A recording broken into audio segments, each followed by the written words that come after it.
د پاکستان ملي لوبډلې له پوځي روزنیز کمپ وروسته د بریا په لټه بله ماتې هم وخوړه. له افغانستان وروسته د پاکستان ملي لوبډلې هم له ایرلنډ سره د 3 ورځو لوبو لړۍ د لوبولو تکل کړی.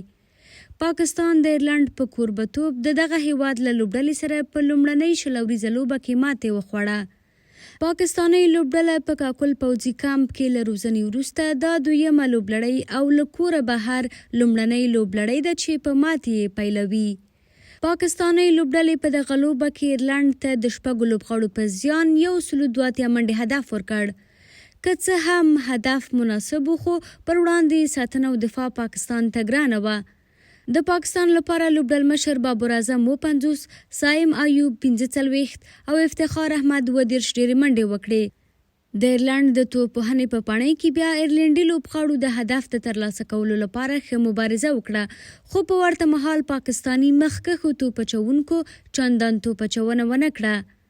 یا د لوبډلې ټاکلی هدف د 5 لوبغاړو په زیان په وروستي اور کې پوره کړ او پاکستان ته د لوبلړۍ په لومړنۍ لوبه کې د 5 وکټو په توپیر ماتې ورکړه.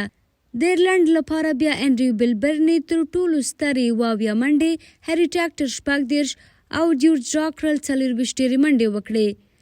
دا په داسې حال کې ده چې ایرلنډ تر دې وړاندې په مارچ میاشت کې وروستۍ 20 ورځې لوبلړۍ افغانستان ته بایللې او پاکستان 2 اونۍ وړاندې خپله وروستۍ 20 ورځې لوبلړۍ په خپل کور کې د نیوزیلنډ له ځوانو لوبغاړو سره مساوي کړې ده.